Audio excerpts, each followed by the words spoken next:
No 36-year-old has ever won NBA MVP. How about Steph Curry? Can one dream? On today's Locked On Warriors.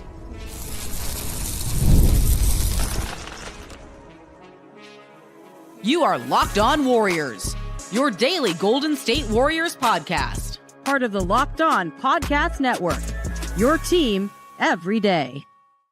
What is the good word, everyone? Thanks for making Locked On Warriors your first listen of every day. We're free and available in a lot of different ways, wherever you get your audio podcasts. Also on YouTube. Give us the thumbs up. And literally, if you just type in Locked On Warriors on Google, you'll find us anywhere and everywhere. Today's episode is brought to you by Gametime. Download the Gametime app, create an account, and use code LOCKEDONNBA for $20 off your first purchase. Terms apply. Download Gametime today. What time is it? It is game time, part of the Locked On Podcast Network, your team every day. My name's Charlie Walter, formerly at 95.7 The Game in San Francisco. Also hosted and reported boots on the ground at CBS News Bay Area, KPIX, covered the team's championship run in 21-22. Kylan Mills, who, I may as well just drop the news right now. 2 years later, we are married. That's been brought up, and we were the reporter couple from the rival stations with the different mic flags. She at Cron 4, and we both covered that championship run together in 21-22. And that Warriors team got off to a hot start, 18-2. This year's team off to a hot start, 9-2. And that's what we're discussing today. Individual performances, like the defense from Draymond Green and Andrew Wiggins. Also, the Warriors' win total has been upped by 8 games. But most importantly, why bury the lead? It's Steph Curry for MVP, the likeliness of it. Averages 27 points a game. I can see it. No way in hell. Potentially finishes top 5 or about as likely as the Angels winning the pennant. And if you know, you know from that good old movie. Kylan, good to see you. It's been a minute since you've been on the show. Chuck, good to see you. Long time no see too, right? How are you already out there? spilled, You already spilled the beans. We're married. Okay, but good to be on here talking Dubs. Enjoyed watching the game last night and enjoyed what we've been seeing down this recent stretch from our Warriors squad. That has been surprising a lot of folks. I love it when the national pundits have to eat their words because I don't feel like anyone around the league, media-wise, gave the Warriors enough respect until they started playing games. And now suddenly, I know we're going to touch on it later, the win total expectations are rising. And I think just in general, the expectations for this team to be a Western Conference contender are rising. Man, that game, Draymond Green said afterwards, it felt like Oracle all over again. There was just a palpable buzz from the second Klay Thompson stepped on the court. And yes, the entire thing, it was a lot of the underlying storyline in the game was Klay Thompson, but it was also a big-time matchup against the Dallas Mavericks. But most importantly, it just goes to show you that there is starvation surrounding the Warriors right now. They haven't made a Western Conference Finals in a few years now. They were not good last year, missed the playoffs altogether. It was finally the superstars just kind of coming down off their high horse. You know, the year prior, you could say, all right, they were missing Andrew Wiggins a lot. The Jordan Poole punch kind of affected them. But 23-24 was the end.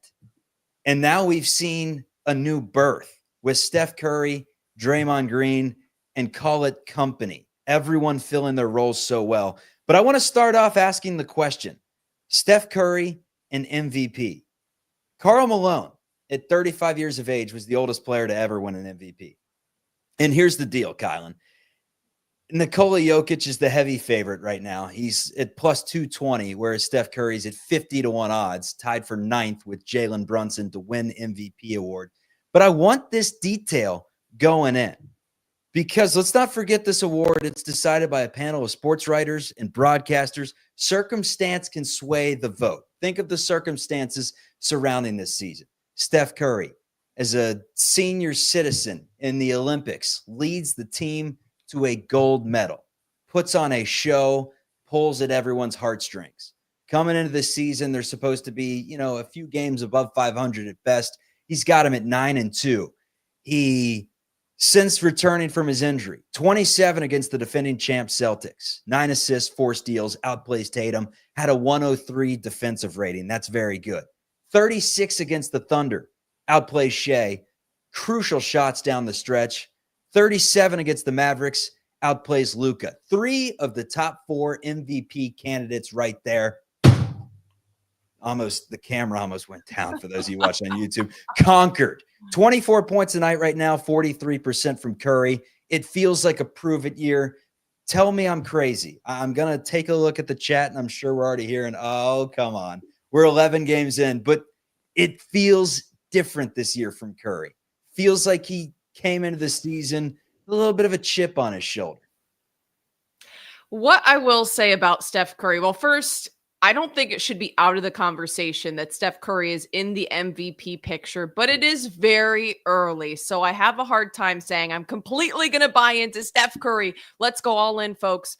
But I do think that Steph Curry impacts the floor and impacts his team more than a lot of other players in the NBA. And it goes beyond scoring because of the gravity that Steph Curry pulls, because of the way defenses have to guard him. So I do think that even when Steph has, for example, an off night, shooters aren't going to come in and shoot like he does 90, 50, 40 every single night. There's going to be off nights, but he still impacts the game because of the way that defenses have to play him, because of the way he spreads the floor every single time that he's on the floor. And he still draws double teams, even on nights when he's not hot, because he's Steph Curry. You have to respect it. So I do think that needs to be put into consideration. I love the hot take about Curry being in the MVP conversation. I actually think that in the last several years, he has not gotten enough respect in that discussion. But I understand other players around the league have stepped up. And I also do think that as much as it should be an individual award, the MVP award is somewhat of a team award, because typically you see it go to a team that's in the top 1, 2, 3, 4. Russell Westbrook with the Oklahoma City Thunder was the last time I remember, for example, it going to a team that's in 8th, 9th place, things like that. So that's where I understand other players receiving the honor, because of that's just the way the award has gone, which I don't necessarily agree with. Here's what I want to say about Steph Curry, Chuck. Steph Curry is like Benjamin Button. He is aging backwards. That man still has bounce. That man is still special with the basketball in his hands.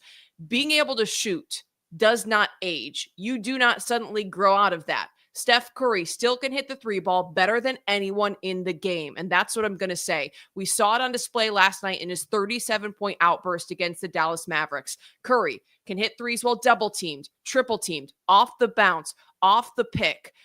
In transition. There is nothing that man cannot do when it comes to shooting the basketball. His feel for the game is unbelievable. He draws so much attention from defenses, yet he still finds ways to score at 36 years old. Curry also moves a ton without the ball, just in order to get open and to keep the offense moving. So he puts a lot of miles on the legs. The fact that he's still doing what he's doing at an elite level at 36 years old is generational talent. And that's what we're seeing. For all the folks, all the media pundits who said throughout not just the last year, but since the 2022 championship that Steph Curry is cooked, eat your words. Go back and watch that Serbia game from the Olympics and watch what Steph Curry did last night while going up against Luka Doncic, Kyrie Irving, one of the teams that is considered very much title contenders in the West. Steph Curry showed up and showed out, and that's exactly who he is in clutch situations. Yeah, it's early, but those wins on the road against, 3 of the best teams in the NBA, watching the end of the game down the stretch, you just felt like it was one of those, we have Steph Curry, we're not losing this game. He's going to find a way to get it done. I felt that way during the Mavericks last night. It was like they were down 7 and he goes on his own personal 12-0 run. It was like they got Steph Curry. Like, they're going to be all right here. That's do you how feel I the feel same way about Warriors. Luka? Do you feel the same way about Shea? We're down 7. Wow, we saw what Luka did last night in the fourth quarter. I mean, Steph's just, it's different breed. And it's one of those seasons. I mean, you saw him last night. Prove it year. 21-22 was the last prove it year for Steph Curry, where there was just first finals MVP on the line. There was a chip there. Everyone had written the Warriors off. He gets Klay back. And now can Curry win one, without the other Splash brother? It's a completely new era. People thought that this team was at best, 6th seed in the West. And in the offseason, media was kind of spinning a narrative that internally he didn't believe the Warriors could be a title contender the way they're currently constructed. Granted, it's early. They may not be a title contender. But it got to the point where the media spin was he's going to be asking for a trade here soon, because he doesn't want to play on a competitive basketball team. That was a narrative going around this summer. Yeah. And then after he knocks off the Mavericks by himself down the stretch, He's holding up the Golden State jersey, and the words he was yelling, what was it? Stay here. Stay here. We stay here. Think about that. Steph Curry's staying in the Bay. He's here to win another championship. We've never seen it from a 36-year-old, so until we see it, it's hard to believe. And there's a ton of basketball left and better players in this league, you would think, than Steph Curry. But he hasn't lost a step, hasn't won one since 2015, 2016. And his last time finishing in the top three was 2020, 2021, that season where he went off with, half the fans in the stands. And I mean, would I put my money on it? No, let's put it that way. But is it the craziest thing in the world with the circumstances and the heartstring pulls in the offseason? You're talking about human voters. If he's putting up 30 a night, and goes on a stretch here, that plus 5,000 odds that he has attached to him right now is going to go down to plus 1,000. I tell you that much about it. So you can get some value there.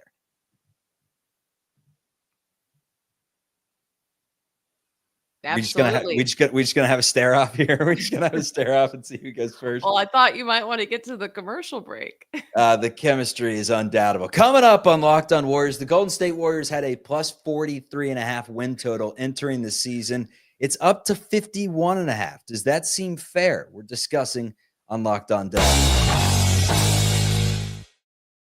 First, let's tell you about one of our sponsors. It is our friends over at Gametime. Download the Gametime app, create an account, and use code LOCKEDONNBA for $20 off your first purchase. Why do we love Gametime? It's flexible. It's the most flexible app in the game. It's a free download. You have it, and then when you get to the game or your event, you skip the box office, and you get cheaper tickets the closer you get to Gametime. So the procrastinators rejoice. You also get a panoramic view from your seats before you buy. Gotta love that. And you get the lowest price guarantee, or Gametime will credit you 110% of the difference. Download the Gametime app, create an account, and use code LOCKEDONNBA for $20 off your first purchase. Terms apply. Again, create an account and redeem code LOCKEDONNBA for $20 off. Download Gametime today. What time is it, Kylan? Game time. Woo! It is game time. So the Golden State Warriors were plus 43.5, or that was their over-under. You guess 43, you win. I'm saying this all wrong, but it's easy, right? 44, you're a winner. 42, you're a loser. Warriors right now are up to 51.5, and we are 11 games into the season. So they have an 8-game win projection from what the models and the stat nerds and what Vegas saw in the Golden State Warriors before this season. I'll say this, though. That would say that Vegas doesn't believe the Warriors are serious contenders right now. And I've often said that Vegas people they're time travelers. They probably wrote The Simpsons, because you can typically use their odds as an indicator of how good your team is perceived to the public. Celtics are plus 260 right now. The Warriors sit at plus 3,100. They are behind the Sixers. They're behind the Lakers. You got Draymond Green playing possessed, Steph Curry playing near MVP level at this point, outplaying MVPs. You have Andrew Wiggins back to his defensive ways. He's been just awesome. Kuminga's been outstanding off the bench. We haven't talked about him nearly enough. And then just a nucleus of players to where one night you can be like, you know what, Kevon Looney, we need you at the end of this Celtics game to grab some offensive rebounds and have some putbacks. And then the next night against Oklahoma City, you may not even see Kevon Looney. Kyle Anderson, a little bit dinged up, no worries. Sit down on the bench. I'll kind of forget that you were even on the team for a game. That's how deep they are.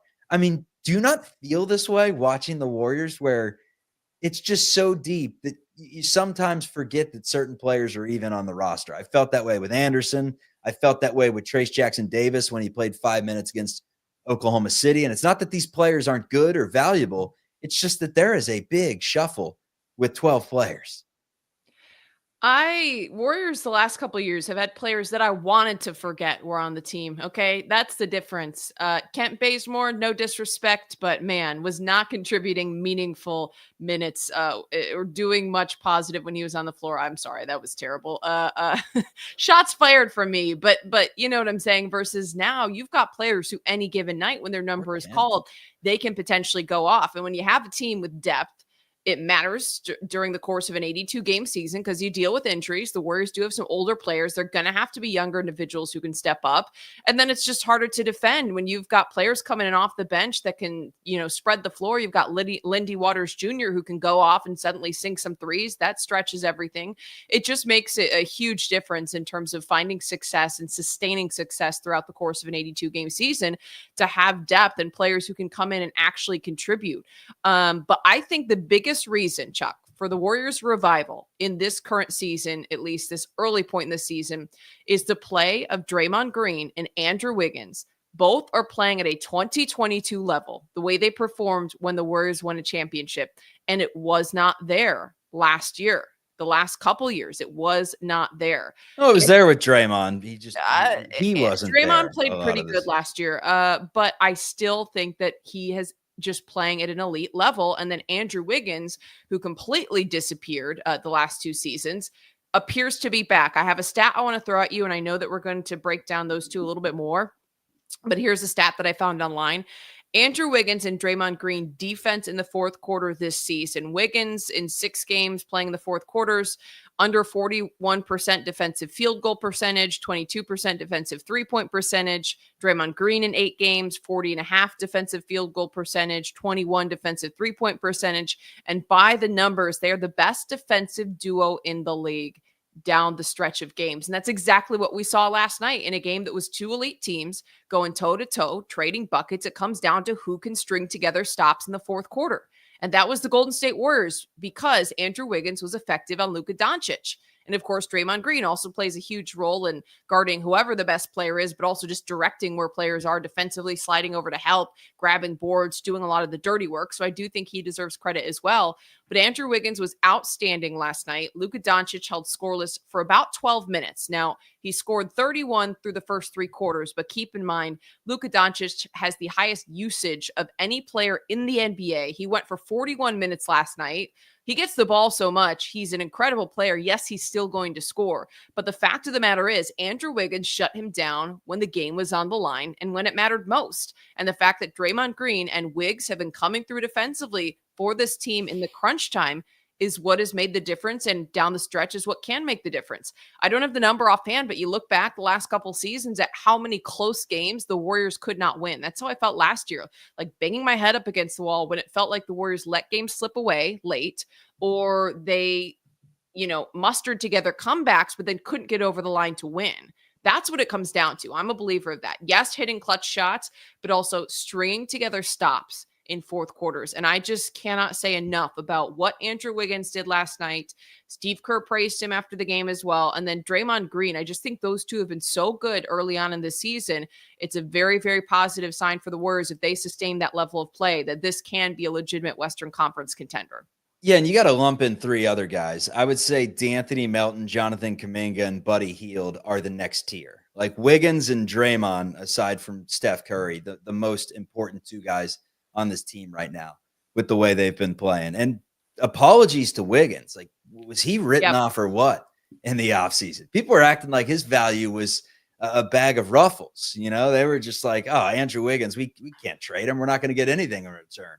Now you look at his contract with the new CBA, and I mean, it seems to be pretty fair. He's 29 years of age, and he's literally a lockdown defender, point of attack defender that can get some buckets here and there. But I don't think he's the Warriors' number 2 scorer. That could be Jonathan Kuminga. He had 16 points in the game against the Mavericks. Buddy Hield actually had an off night, 2 of 8, and missed a lot of open threes that he typically hits. But Buddy Hield's been a big reason that the Warriors are off to a 9-2 start. He's been outstanding. And then D'Anthony Melton, the way that he defends as well. He had 14 in the last game and has really had 2 straight good games. So that's kind of tier 2. But let's go back to tier 1 because I want to show love to some dubs. It's the Usher. Everyone's getting the live show tonight on this Tuesday or whenever What you're song was listening to that this you were audio trying to sing? podcast. Was that I Want to Make It Up Usher. in This Club? Yeah. Is that what you're I want going to show Okay. love to the Dubs. Yeah. Yes. I'm not going to sing it again. But Your melody Wiggins. on point. Wiggins. There was a point in the third quarter there where he held Doncic scoreless until I think the 5-minute mark. There was a minutes 12-minute with that quarter. span. Yeah. 12-minute span. He was everywhere. His length is incredible. Doesn't gamble. He's disciplined defensively. You want to talk about a good defensive IQ? It's Andrew Wiggins. He knows where to be. He's active. He's quick. He's just an outstanding defender and played amazing in this game. But Draymond Green was even better. I mean, he was vintage. He was all over the place. Him and Curry, both of them. There was just an energy about them that really made me think they wanted to kick Klay Thompson's ass. I know that for a fact by the way they played. Forget what they said. By the way they played. You saw the they emotion wanted that from one Steph. bad. You saw the emotion from Steph after the game. And you saw the play from Draymond. I mean, the motor was out of control. He was blocking him off the backboard half the game, I felt like. He was incredible. Guarding the perimeter, guarding bigs. Yep. I mean, that's what I'm saying. Dre and Wiggs were on another level last night, and they have been this season. I agree with you, though. I think the role player stepping up also has been huge, and the new additions to the team fitting in. Like, I cannot stress enough either how quickly Buddy Hield fit right into this offense and picked up right where Klay Thompson left off, to be honest. No, he's not Klay, in terms of the defensive side of the ball. And, he's playing a little bit of a different role in terms of coming in off the bench, but the man can shoot the three. That's all the Warriors need is someone else who can be a threat along with Steph Curry and be someone you got to respect beyond the arc and someone who can get hot for a stretch or for a game and can light it up and can go in spurts. You don't need him or you don't necessarily expect him to do it every single night, but Buddy Hield fit right in. And then you just have a cast of characters who have all been doing their jobs. And that's simply what the Warriors need in order to be successful throughout the season. Like you said, I just feel like there have been moments where Kevon Looney has been big, 11 boards last night. You mentioned the Celtics game. Like, he's had his moments. Jonathan Kuminga has been good at times. Again, Buddy Hield, 14 last night, like doing enough. Wasn't his hottest night from beyond the arc. But again, you've seen him get hot in spurts. And the thing is, Lindy Waters doesn't play. I'd love to see him get more time. I've been advocating for that. Look, Lindy Waters, Moses Moody, Brandon Bajemski, they're the clear, like we're talking tiers. They're the clear tier below. Gary Payton as well. That's nothing against them. They still fill a role on this team. They need to soak up minutes at some point, get in there, give guys a breather, and they're going to be big in some of these load management games and injuries down the road. But back to Kuminga, because I don't think he's getting enough love. And I thought there were moments, especially defensively at the beginning of the season, where it's just like, what? Come on now. And still, to this day, he's not a finished product. But since he started coming off the bench at 22 years of age, he's given us 17 points, 52% from the floor, 43% from three, and a plus minus of 4.5, 26 minutes. And he's a part of the new closing lineup with Draymond playing the 5 from time to time. So Kuminga, I mean, we'll see if the 12-man rotation is here to stay. Reggie Miller says no. Proof was in the pudding that they can win high-level games with the way they did it against the Mavericks, running a bunch of bodies out there without Kyle Anderson in the fold there. But when it comes to their best, like 7-8 guys, I do think that there's a clear tier, and then there's a few guys that are below, and that's going to make a lot of people watching the show angry about Moses Moody. But I think I've said it from the day I stepped onto the show. I think he's solid. I don't think he's better than Jonathan Kuminga. I don't think he's better than, at least for his role, than Buddy Hield. And I don't think he's better than D'Anthony Melton, So, I mean, he's 9th, 10th in line. I mean, get used to it. This team's good. The team's good. Players are playing well. So I don't think that some of these guys coming off the bench, like a Moses Moody, I love Moses Moody. He's got his money. He's going to be here for a while. He's going to be a solid player. I love Moses Moody, but you also, the thing is, like, for example, compared 15 to last minutes, that's fair. Here's my thing, Chuck. Compared to last season, the Warriors are not winning. So that's where I start having an issue with why not give some of the young players, why not give some of the individuals who've been lower down the bench opportunities when the team is below 500, when things aren't working, when you have losing streaks? Like, to me, that's the time where A, you should either be looking to develop the young players, or B, just try something new and mix it up. And that's where my frustration came the last couple seasons. It's much harder to try to validate giving Moses Moody more time, giving anyone who's at the bottom of the bench more time. I love Lindy Waters when he's come in moments and hit critical threes at the right times. But when the team's winning and the players in the starting lineup, in the rotation, are doing well consistently, then I think you have a tougher argument to make that Steve Kerr should be changing up what he's doing in terms of the rotation. My issue is I think he was too stubborn the last 2 seasons. The Dubs are below 500. Those individuals do need more time. They need a longer leash and they deserve it. And why not? Because the team is not title contenders. This year, I like what I've seen early. Why ruin the chemistry and ruin the flow of what's been working? So, like, I get it. The team has been doing well. I'm okay with that. What I do want to say about Jonathan Kuminga moving to the bench, saw the stat posted by Orlando Muse. So we all know the Muse pages for every NBA team. So I assume that it's based on the Muse website and they know what they're talking about here. In the last 4 games, Jonathan Kuminga is second in the league in terms of scoring off the bench, averaging 17 points per game, just a hair under. I love him coming in off the bench. I don't think he's ready to be a starting 3 in the NBA because he can't shoot the 3 ball. Definitely not with the way the Warriors play. He can't shoot the 3 ball. You got to be able to hit it higher than a 32% clip. I didn't love him in the starting lineup. I've liked him coming in off the bench. And I also want to say there's something to be said for players who need to see the game develop before they get in and figure out how they can impact the game. And yes, of course, he also gets the opportunity coming in off the bench to play other teams, second rotation, second unit, second tier, which maybe helps.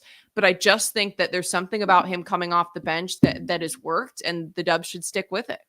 Yeah, and he looks good in that rotation with Buddy Hield. So when both those guys are coming off the bench, those are 2 players that, Buddy Hield's gravity helps space the floor and, mixes things up a little. Speaking of mixing things up, how about a little newsletter? It's free. Your favorite podcast now has a free newsletter. It's the Locked On Warriors Daily Newsletter. It's a one-stop for ultimate team and league coverage. It's delivered right to your inbox. Sign up for free now at lockedondaily.com. That's lockedondaily.com. And start your day with the all-new free Locked On Warriors newsletter. The Dubs now have a much easier stretch than it's been. Could this team just run out to a 15-2 start? Would that be crazy to say? No. I'm going to say it. Coming up on Locked On Warriors. Hey, NFL fans, you can start the season with a big return on FanDuel and get ready to tackle the NFL action with America's #1 sportsbook. Because right now, new customers can bet $5. You get $150 in bonus bets if you win that $5 bet. The FanDuel Sportsbook app gives you everything you need to place all live bets on the NFL all in one place. So when you get a hunch in the middle of the game, you can check out the latest stats. You can view the live play-by-play and so much more on the same page where you place your bets. Just visit FanDuel.com to join today. You'll get started again with $150 in bonus bets if you win that first $5 bet. That's FanDuel.com. Never waste a hunch and make every moment more with FanDuel, an official sportsbook partner of the NFL. Warriors have been winning, and Warriors have been covering. Again, they cover the spread by a 0.5 point against the Oklahoma City Thunder. Stay tuned and make your bets on FanDuel.com. The stretch for the Golden State Warriors coming up gets a lot easier. You just had a road trip that featured Boston, Oklahoma City, Cleveland, and I guess then you go home and you immediately get the Dallas Mavericks. That is a road trip that many teams in the NBA would go 0-4, and many teams would call one win out of that 4-game stretch a very good. Granted, Dallas was at home, but you get the point. The Grizzlies are coming up without Ja Morant.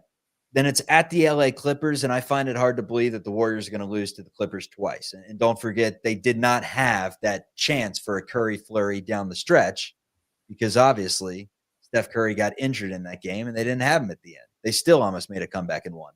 The Hawks, after that, it's at home. Then it's at the Pelicans, who the Warriors have already throttled twice. Then it's at the Spurs. Then it's the Nets. I mean, do the math. Grizzlies, 9. Clippers, 10. Hawks, 11. Pelicans, 12. Spurs, 13. Nets, 14. That would be 14-2 heading into a 3-game stretch of the Thunder, the Suns, and the Nuggets. Is it impossible? Absolutely not. Is it likely? Maybe. I mean, they've been beating the bad teams on the schedule, and based on what we've seen so far in the NBA, those are pretty bad teams. And the good teams seem to be winning most of their games based on some of these records at the top of the standings. Absolutely. I think a big positive too, looking forward at the Warriors' schedule, is just how well they've done on the road, because it's been an issue for them last season, especially the season before in 2022-23, having the worst road record in the league. The fact of the matter is the Warriors are 6-1 on the road. So that suddenly gives me a ton more confidence. They've been taking care of, like you said, the bad teams, but then also you look at road trips before, you chalk it up as a loss for the Dubs. But the Warriors are playing well on the road. I think, like you said, it's a very winnable schedule just looking at this last stretch through the rest of November. There's no reason why the Warriors shouldn't be or couldn't win the next 5 and be 14-2. I think the biggest thing, Chuck, is just the chemistry feels different for this team. And someone said it in the comments. I'll shout you out here. Thandeka. I don't know if that's how you pronounce it. Thandeka. But the chemistry is good. And I just feel like there's something a little bit different with the way the Warriors are playing, with heart, with hustle, with intensity. The ball's flying around. They're coming through in fourth quarters. Like, something just feels different compared to the way they started the last 2 seasons. And I do believe they could go on another streak and continue to win. Based off everything we heard, and this is no slight to Klay Thompson, but it sounds like the relationship soured to the point where last season was kind of miserable for not only Klay, but for everyone. Yep. Like that's public knowledge at this point. So him leaving, and then you get rid of Chris Paul, and it's just a completely different feel. The younger players are a little bit older. They're more empowered. You bring in vets that seem pretty selfless. Like Buddy knows his role. Kyle Anderson definitely knows his role. And Melton's starting to seem like the perfect role player as well. You add all these pieces into the pot, and you kind of get 21-22. That's the feeling I'm getting right now. The only difference is, who's this year's Jordan Poole? I guess, no 2 teams are ever alike. They always look different. Yeah. Hopefully no one's turning the ball over and bouncing it off their own leg in the fourth quarter. He was great. I want to, yeah, he had moments for sure. I want to say something really quickly about Klay Thompson, because it took me a little bit of time to process. And I think initially, like hearing the news, I was disappointed in the Warriors front office for not doing more to bring him back, and what all came out initially about Joe Lacob, maybe, holding off, trying to play hardball and all that kind of stuff. But in retrospect, this is what was needed for both parties. And I compare it to a breakup, because it felt like last season, it was one of those things where you're in a relationship, but you both want to break up, or the end is coming, and you're just kind of like going through the motions because neither wants to pull the trigger necessarily and be the one to walk away. Like, looking back, all of the signs were there that's what last season was for Klay Thompson and the Warriors. And I don't think anyone necessarily did something wrong, right? Like, just like in a relationship, sometimes it's just a feeling. And as someone who's been in the Warriors practice gym, as someone who's been inside the post-game press conferences, it was clear Klay was not happy the last 2 seasons. And there definitely were times where it seemed like people around the Warriors were walking on eggshells with him a little bit. You didn't want to upset Klay. You didn't know what kind of mood Klay was going to be in. And there just wasn't the same joy. And he said it. So this isn't like proprietary information or something I'm trying to say to, shock anyone, but there just wasn't joy. And I actually think the Warriors are playing a little bit freer, and there's a better energy in the locker room without him. And it looks like the same for him, that he's maybe found the love of the game, and we hope that he does. So, I just think no hard feelings, but looking back, this move was the best thing for everyone. I think has sparked a little bit of a new life for the Dubs. And then also, like I said, hopefully a new love for Klay down this final stretch of his career. And you add in the assistant coaches, Terry Stotts running the offense. So far, that's been seamless. I mean, you called it a pick earlier, which I love the old pick. Now I only hear it as screening, but I'm going to start calling it picks. I'm going to say people still say pick and roll, but yeah, I like to say pick and roll, but the pick. You're like, you said a great pick. They always say set a great screen. I want to pick. The picks are back. So the Warriors are a great pick setting team. I mean, they've been outstanding. The ball movement, it's just been whipping around. The contrasting styles, watching the Mavericks and their isolation ball, pass it, find the man who's going to, get his one-on-one matchup and create from there. Warriors are it's zipping around all over the place. Off-ball screen action, curls, cuts, backdoor cuts with Wiggins. He had one flushed at home. I think Kuminga had one as well. Warriors move it. And Steph Curry is the catalyst of that. They have a Hall of Fame coach. And then you add in the defensive coordinator. Jerry Stackhouse that has this team as a top 5 defense in the NBA. I believe it's top 5 offense, top 5 defense. That leads to success, and that is why the Warriors are 9-2, 11 games in, and why, Steph Curry could play his way into at least the conversation, maybe like top 5 or hey, something. Who knows? Maybe we'll be looking back in a couple months and you look like a genius. So just put it out there and go with it. Why not? Steph Curry's winning MVP, everyone. See ya, Locked On Warriors. We're free and available wherever you get your audio podcasts and on YouTube.